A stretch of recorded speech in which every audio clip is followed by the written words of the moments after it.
क्या आप जानते हैं कि कंपनीज पैसों की कमी कैसे पूरा करती है और हम लोग लॉन्ग टर्म वेल्थ कैसे बना सकते हैं? इसका जवाब छुपा है कैपिटल मार्केट में।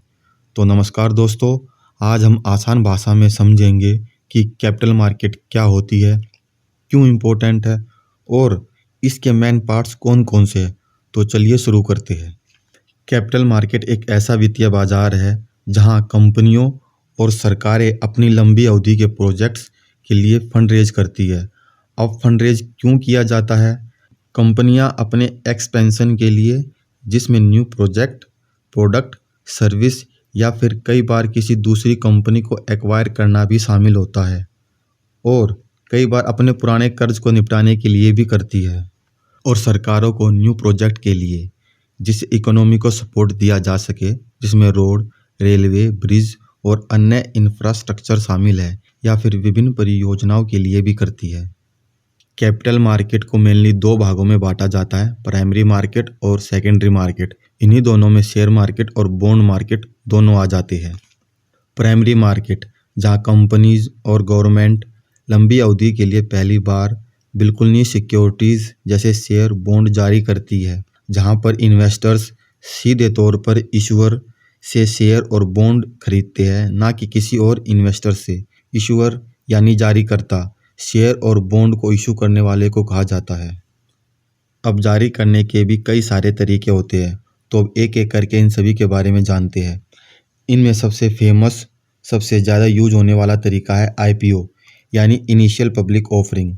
इसमें एक कंपनी पहली बार आम जनता को अपने शेयर इशू करती है और सार्वजनिक तौर पर स्टॉक एक्सचेंज पर लिस्ट हो जाती है। FPO follow on public offering, जिसमें पहले से लिस्टेड कंपनी अतिरिक्त पूंजी जुटाने के लिए फिर से नए शेयर आम जनता के लिए इशू करती है। राइट इशू, जब कंपनी अपने मौजूदा शेयर होल्डर्स को नए शेयर्स बाय करने का मौका देती है। ये शेयर्स उन्हें मार्केट प्राइस से कम कीमत पर ऑफर किए जाते हैं। प्राइवेट प्लेसमेंट, जब कंपनी अपनी सिक्योरिटीज़ को आम लोगों को बेचने के बजाय कुछ चुनिंदा निवेशकों के ग्रुप को सेल कर देती है।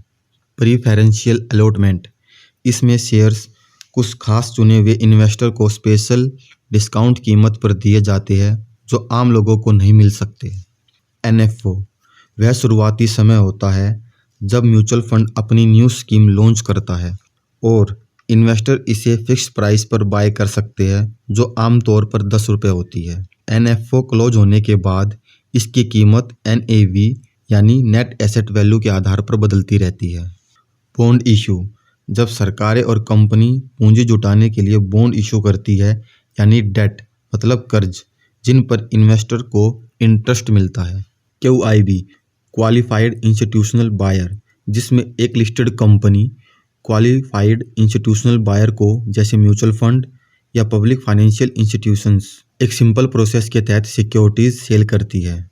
सेकेंडरी मार्केट, जब कंपनी IPO के माध्यम से स्टॉक एक्सचेंज पर लिस्ट हो जाती है, तब इन्वेस्टर्स जब चाहे शेयर, बॉन्ड और अदर सिक्योरिटीज़ आपस में ही बाय सेल कर सकते हैं। यहाँ कंपनी को इन ट्रेड से कोई पैसे नहीं मिलते।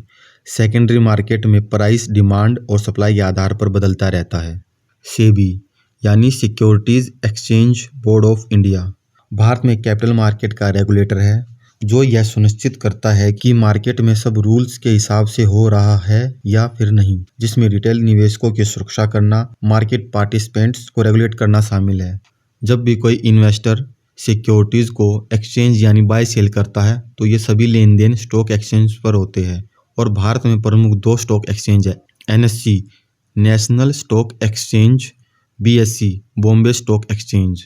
लेकिन आपको ये सभी काम करने के लिए एक ब्रोकर की आवश्यकता होती है, जहां पर एक ट्रेडिंग अकाउंट ओपन किया जाता है, जिसके साथ ही डीमेट अकाउंट भी ओपन होता है, और ये एक दूसरे से लिंक होते हैं, जहां ट्रेडिंग अकाउंट के जरिए आप ट्रेड कर सकते हैं और बाय की गई सिक्योरिटीज़ आपके डीमेट में जमा हो जाती है।